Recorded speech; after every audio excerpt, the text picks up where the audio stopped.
After 6 long years since the announcement, Netflix's attempt at the live-action version of Avatar is finally here, and generally, is good.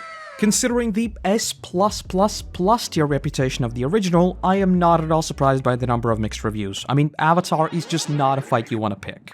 But even in spite of that, I had a ton of fun with the show. That said though, as with all things, and even more so with things that are great, there's a number of pretty big shortcomings. So today, in no particular order, I wanted to go through the highs and lows of Season 1 to hopefully guide us into a stronger Season 2. Do note that, as much as I will make many comparisons to the original, as much as I can, I am trying to base my overall thoughts on just this show. But don't worry, we will talk about the things that they cut as well. To keep you on your toes, we'll be jumping from good to bad to mid, back to good, back to bad, back to good, so keep an open mind and let us dive right in. Okay, I said in no particular order, but the first good thing to note is actually, well, the first scene. If you've been around the channel for a while, I'll sound like a broken record at this point, but naturally, it's that first scene that sets the tone for absolutely everything to follow. And I think here, they absolutely nailed it with Sozin's attack. Something that I think is always important to keep in mind when talking about animated shows is that most people are somewhat desensitized to violence simply because of the art form. In animation, it makes perfect sense that someone is blasted with fire and they just fall to the floor simply because our suspension of disbelief is infinitely stronger. In live action though, well, our monkey brains have a whole lot of experience with fire, and we know fire very well, so it must really work like fire. And with that in mind, I think Sozin just absolutely grilling those dudes immediately established a much more realistic tone that just fits the live-action medium. Of course, it is still somewhat inconsistent, as some of the Airbenders do have just these small bits of charred flesh. But if anything, that just illustrates my points. Striking a balance between a real-world interpretation of what firebending would do and the logic of an animated show is incredibly difficult. But for the most part, I think it was well done. Right away, we were shown the true brutality of a war and what an invasion of fire would actually look like. Whereas the animated show opted mostly for implied horror. Different approaches for different mediums. I think this is something that I don't really have any problems with. What is far less good and actually connects right back to the Sozin points is the pacing issue. For something like One Piece, where we were adapting 44 episodes, I was ready to excuse a whole lot more. Whereas with Avatar, the runtime of Book 1 and the Netflix show is, if not literally identical, then off by like literally a couple of minutes. We'll talk about the story implications of this in a second, but even on a surface level, I couldn't help but feel like every single scene has had its ending snipped off, almost as if this were a YouTube video where you can't have a single second of downtime. Considering I've had this exact criticism with One Piece, Cobra Kai, and a number of other Netflix shows, I do have a bit of a conspiracy theory as to what the cause for this actually is, and I think it has nothing to do with Avatar. I think because they rely on these binge releases, they must maintain the audience's attention all the way through, much more so than a weekly release. And with that in mind, I think through consumer research and all the analytics they have, Netflix has found the average length of time that a single scene can remain stationary while still being quote-unquote engaging. Because it genuinely seems like the editors are allergic to letting a moment just breathe. Seriously, go back to my One Piece video and see what I said about Luffy crying. And now let's take Aang crying in the Southern Air Temple. Considering how big of a role Gyatso would play, this scene just feels abruptly cut short.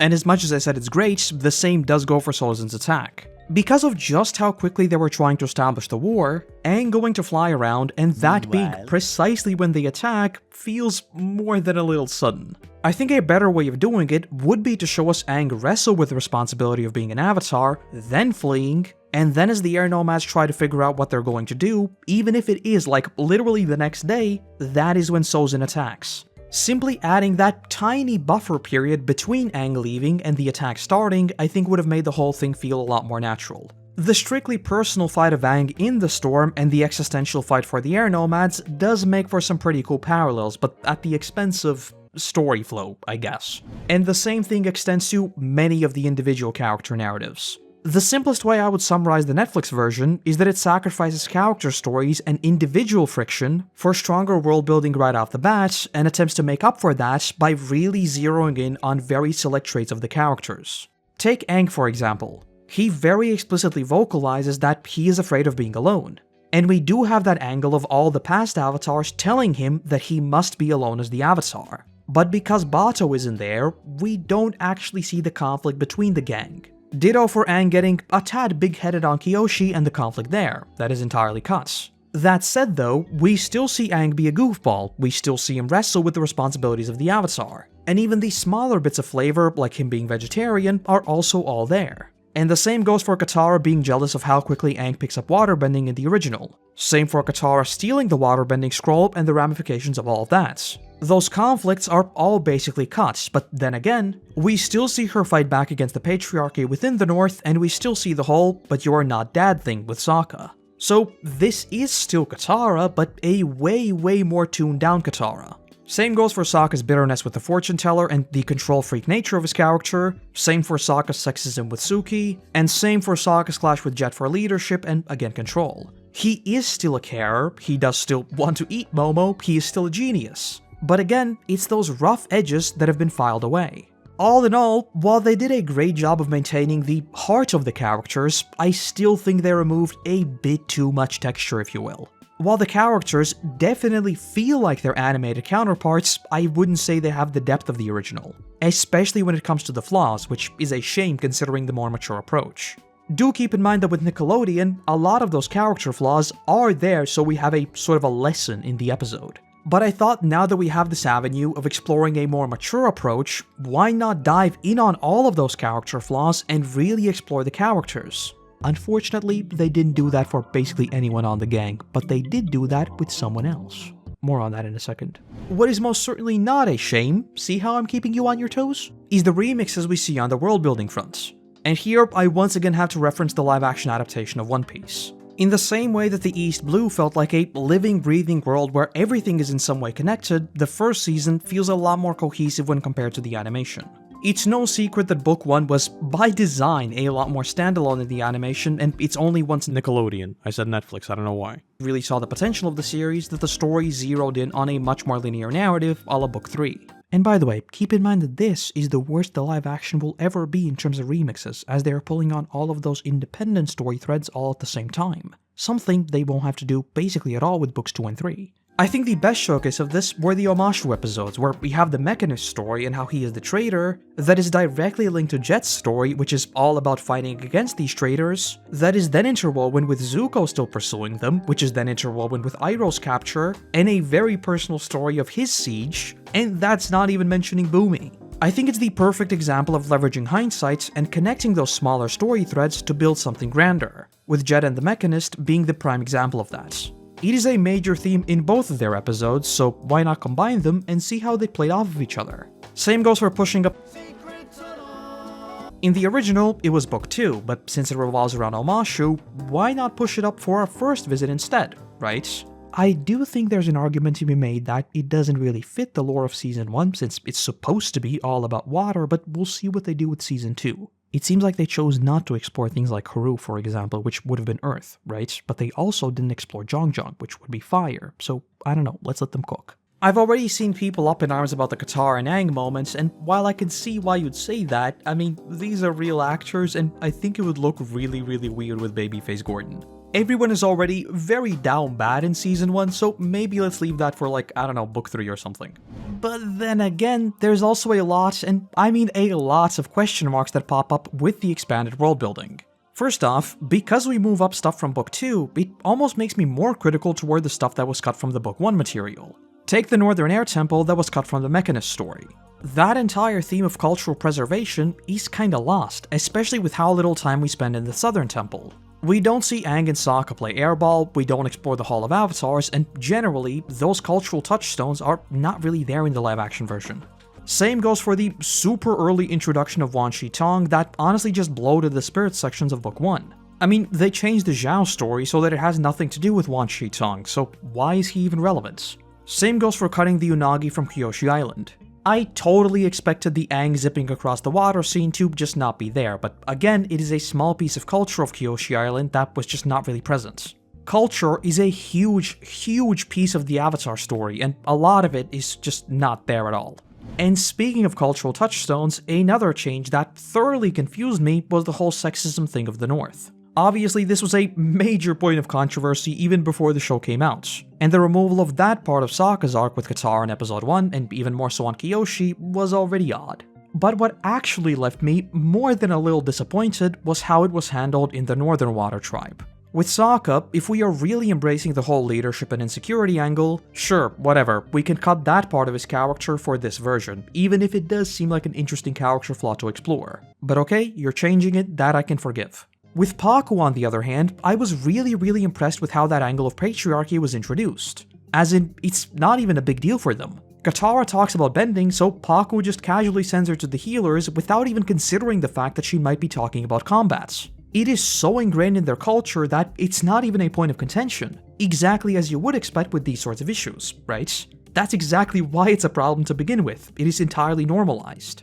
And so with that in mind, I was really looking forward to see how we would handle this inversion of that and beginning to change their culture. In the original, it was as simple as Katara fighting Pakku and him then noticing the necklace that then becomes an avenue exploring Gran-Gran's story and why she left Pakku specifically. In a 20-minute cartoon aimed at mostly younger audiences, it works perfectly fine and gets the message across. In the live-action version, on the other hand, Katara just rounds up all the healers and suddenly springs them into battle, which, based on their entire culture, many of them are probably actually not experienced in fighting. So it seems like that message is dumbed down to an almost awkward degree. With how devastating the siege on the North was, and again with how mature the introduction of that cultural aspect was, I almost wish that it had been a matter of them seeing the aftermath of the battle, and then we have that one step toward equality because we see that now, times are changing. Cultures don't change overnight, and they most certainly do not change in a single battle. So if we wanted to remove that individual case of Sokka's sexism and explore it more in the North, I think a far more serious way of doing it is through slow and gradual change. Show us some of the waterbenders still saying that women shouldn't bend, but focus on why that is a flawed way of thinking. Don't just flip a switch, show us those growing pains. All of them just suddenly springing into battle seems more childish than the original cartoon. That said, they clearly left room for a time skip, and we're definitely going to see more of the Northern Tribe, so who knows, maybe I'll eat my words, I don't think so, but maybe. And speaking of leaving room for the time skip, let us talk about the thing that establishes urgency to begin with. Aang's trip into the spirit world during the solstice. First off, as much as I think Wan Shi Tong's inclusion this early is kinda pointless, I really like how they embrace the almost nonsensical mysticism of the spirit world.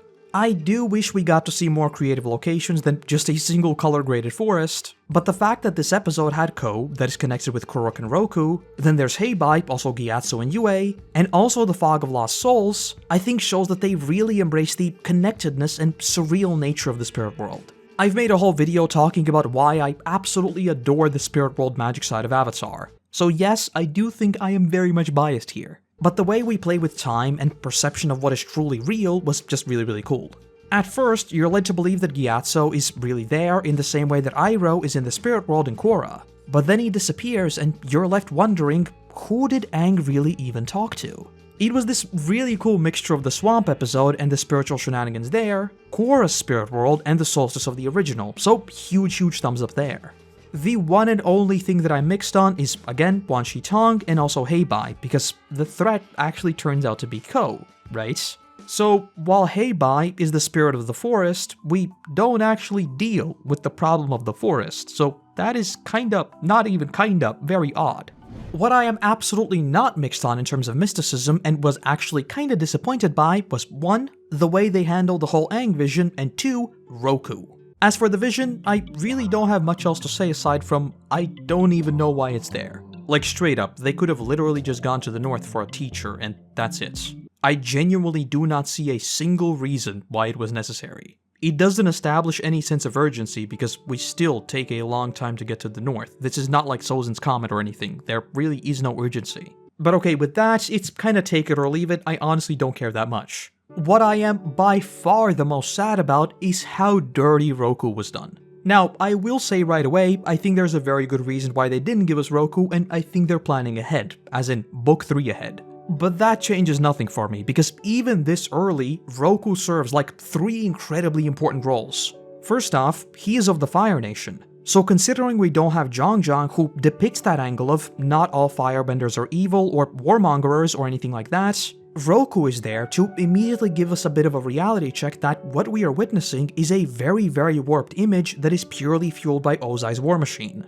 Secondly, he is the closest avatar to Aang. so naturally, he is also the first one Aang makes contact with. Because ROKU was there at the very precipice of the war, it immediately begins to draw a stark contrast of what came before and what came after. Something that is somewhat muddy in the live-action version because it's just war 24/7. Which connects to number 3, we don't see the boiling hatred and regret of ROKU. In the original, the shrine is built in his honor. The sages are meant to serve the Avatar, they are meant to help him maintain balance. So once ROKU sees the corruption that has fallen upon that sacred place, he literally splits it in two. I think there's a very good reason why it takes place during the winter solstice. It marks a turn from the point where the night is the longest, because now the Avatar has well and truly returned.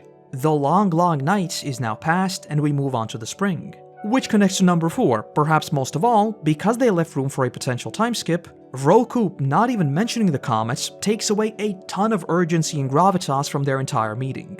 I hate to compare it to the animation again because this is supposed to be its own thing, but I am like 99% sure they have something in mind for ROKU in Book 2 because their entire meeting happening in the same exact location, but the scene just not hitting the same like at all just left me feeling very, very odd. I love Kyoshi as much as anyone, but considering this is Book 1 and Aang is still a newbie, I think ROKU as a guide would have served much better, even if it's just the mention of the comet returning but no concrete time frame.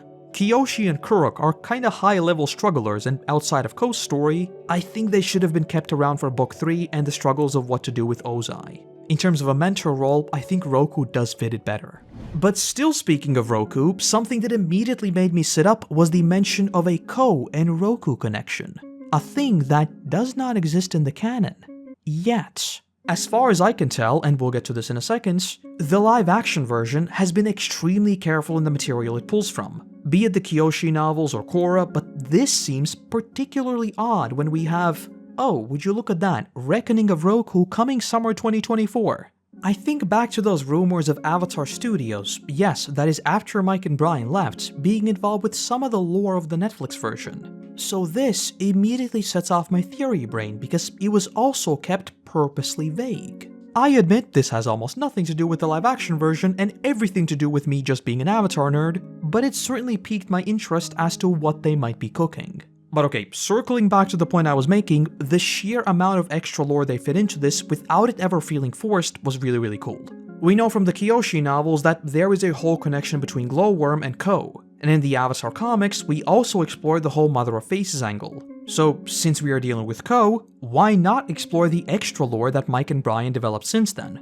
Kuruk in the original had a very surface-level connection to all of this, whereas the live-action version goes all in on that dark side of his seemingly nonchalant worldview. It all loops back to that leveraging of hindsight that I mentioned with the expanded world building. As someone who has consumed just about every bit of canon material out there, I think there are a few games that I'm still not a lore master in, I love the amount of care that was put into enriching the lore of the original. Think of it this way, did they have to go out of their way to read the Kyoshi novels, for example? No, they were adapting Book 1, but they still chose to do it. And they also incorporated the comics, and potentially there's even more in store for ROKU. The one and only thing I thought was really messed up on the lore front is unfortunately literally the first episode. You know, like the most important thing.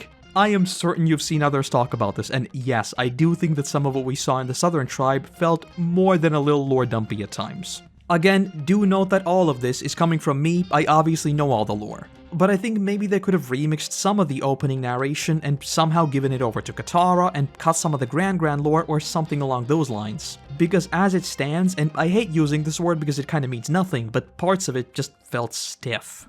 Something that is just, I don't even know what to call it. I don't want to call it bad, but I also don't want to call it good. I don't know what to call it. It's just Ty Lee and May. Like, yeah, Omashu does fall, so supposedly we've skipped Azula gathering her squad. But they are just NPCs. Like, of course I was pointing at the screen and being that Leo meme, but they are still just NPCs. Like, the only thing they achieve is showing us how much Azula is training because they're just sleeping. That's it, I have nothing else to say. They're NPCs, I don't know why they're there. But okay, I saved best for almost last, because Zuko and Iroh are just something else in this one. Yes, I do severely miss the Zuko vs Zhao Agni Kai, as that was the true first example of one-on-one firebending prowess. And yes, Zuko is also comparatively softer in live action. But man, did I still love their side of the story. If you woke me up at 3 AM and asked me whether I enjoyed Aang's or Zuko's story more, I might actually say Zuko in the live-action version. When I was first watching, I was very, very worried about the removal of the storm since we went through the whole Gyatso story sequentially. But I think they mostly made up for that with the extended Blue Spirit interactions and of course Iroh's retelling of what happened to Zuko's crew. And yes, the very slight remix of Zuko's crew being those young inexperienced soldiers who are meant to be sacrificed is just a stroke of genius. Oh, and also, them actually doing the stilts thing was not on my 2024 bingo, but it is actually incredible. What is an even greater stroke of genius is tying in Iroh's past into Book 1.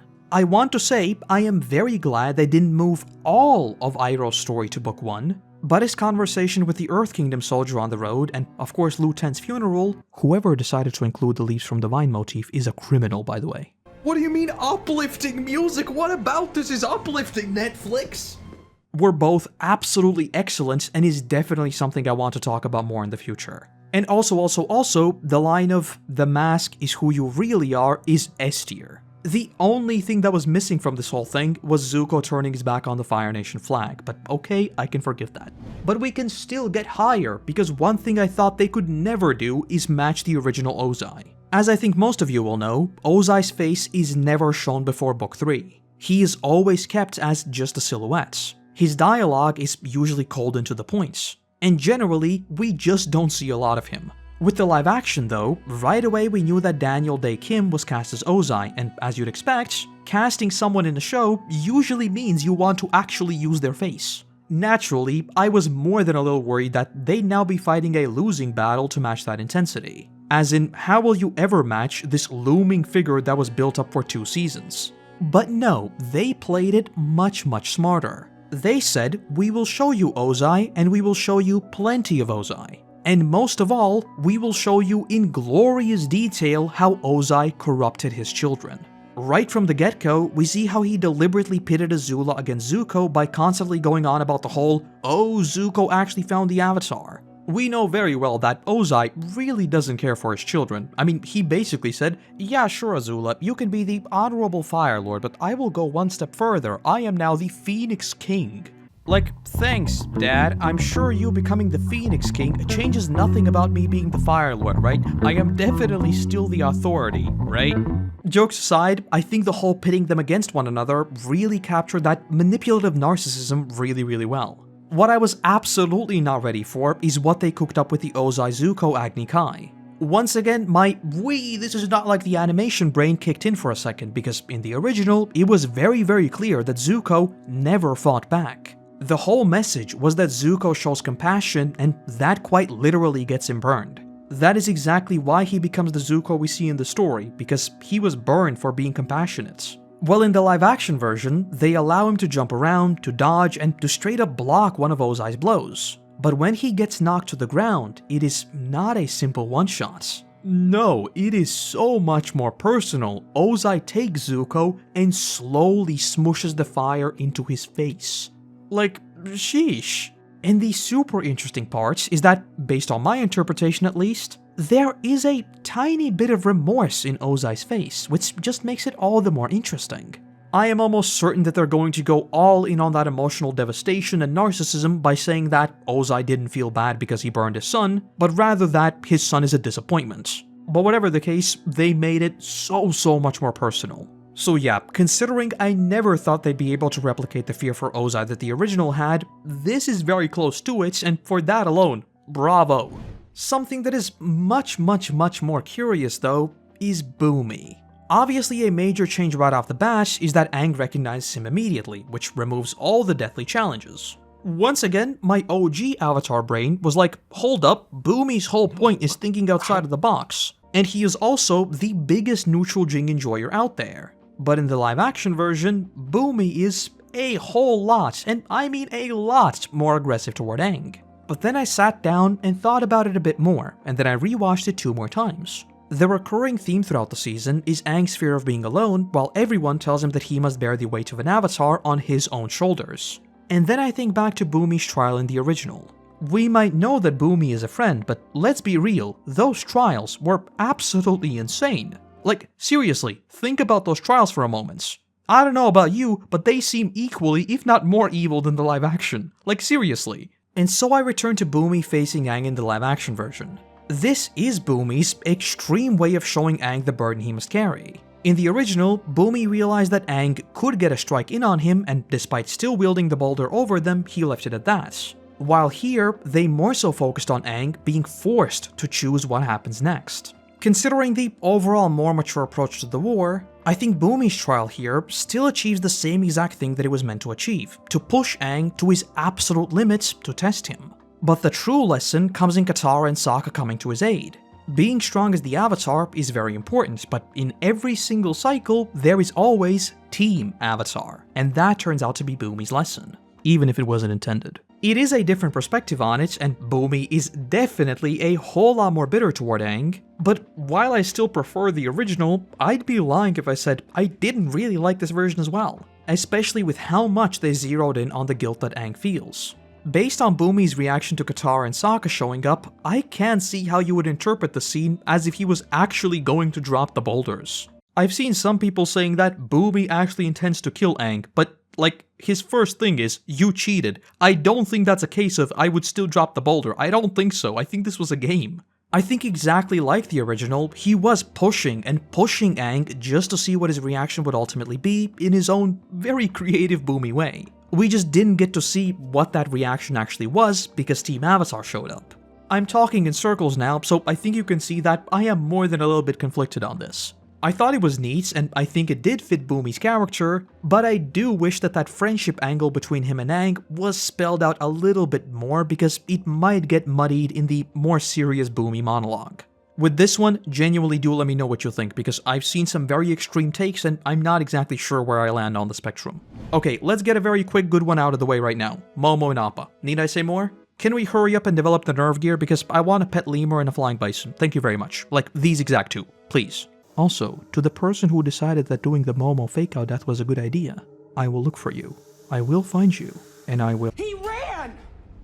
Another easy W for the series is the entire soundtrack. Keeping that booming Fire Nation motif, the ending song, and of course, Leaves from the Vine is nothing short of excellence. I will also take this opportunity to tell everyone that not just Takeshi Furukawa's live-action OST for Season 1 is now streaming, but also the high-quality remakes from the original by Jeremy Zuckerman himself. Hopefully we get both of these beautiful collections right up to Season 3, because we still somehow don't have a clean track for the final Agni Kai, and frankly, that is a travesty. No, seriously, please, Jeremy, we need the official OSTs for Book 2 and 3. Put them on Spotify, please, please, please. The final big point I want to make is one that I am just plain confused by. The bending. You know, like, the biggest thing that Aang needs to learn? Aang never practices waterbending. We don't see him waterbend even once. Why? It's probably for the time skip, but why? It is Book 1, water. The clue is in the name. On the flip side, I think Katara's whole "I saw the earthbenders use the discs, so I thought I'd try it as well" is once again a beautiful little add-in of that Iroh wisdom we'd see later on, to already show us how Katara is thinking like 3 steps ahead of everyone else. What is not thinking 3 steps ahead of everyone is Katara being named a master when she hasn't even practiced at all. Why?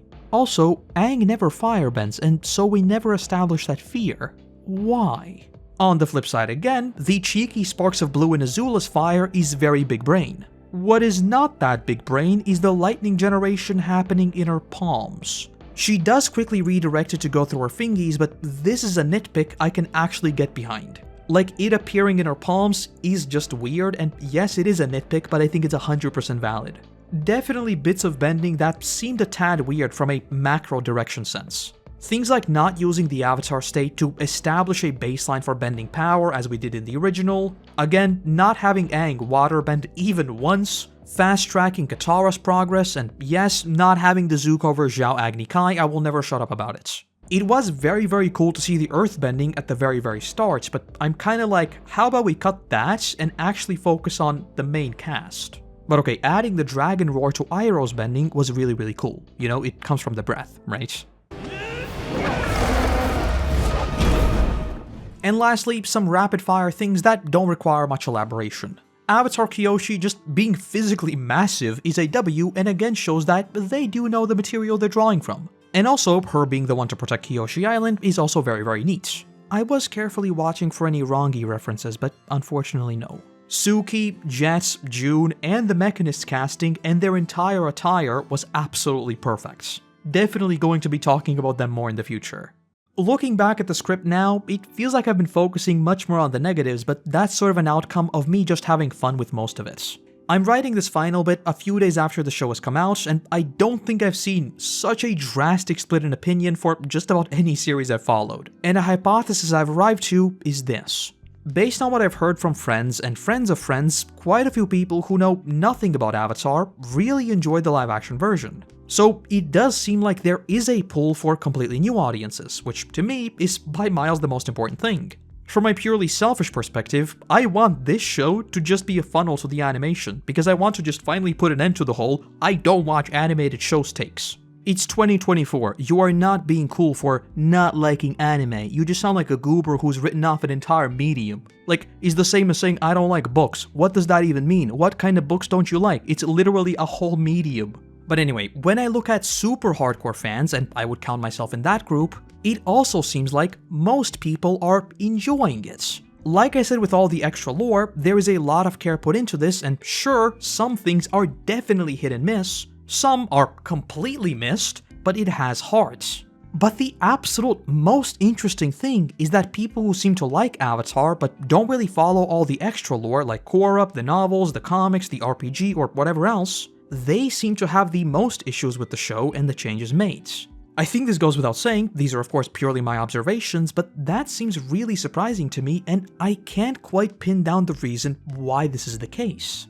I've seen perfectly legitimate criticism of acting, the effects, removing some of the character arcs, etc. But there has also been a very weird amount of, I don't even know what to call it, it's like nitpicking and wanting it to be a shot-for-shot recreation, but then saying that the bits that are a shot-for-shot recreation look worse than the animation, for example. I'm not trying to make like a whole big point about this, but I just find it really interesting. Personally, and get ready for the hottest take of the year, I think the original is a masterpiece for a reason, and big surprise, the animation is still the definitive version of this story. But with how much fun I had with the live action, I can't see it as anything but a huge win for the franchise. I want to see more. I want to see Toph, I want to see Ba Sing Se, and yes, even that hill. So if you've somehow made it this far into the video and haven't seen the show, this time more than any other, ignore the headlines and give the show a shot. Worst case scenario, you don't like it and you have the urge to watch the original, right? And that doesn't seem like a bad scenario to me at all.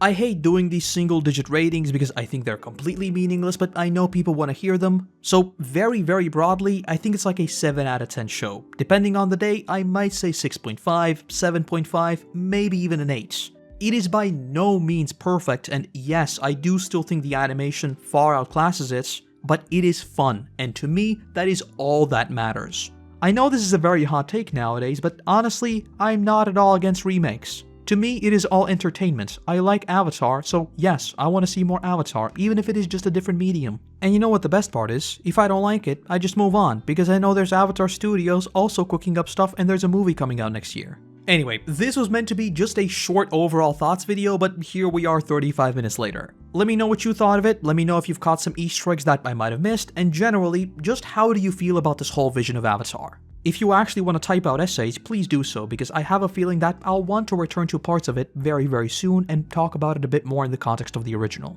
Oh yeah, and if you didn't know, writing for Season 2 actually began in January, so that's pretty cool.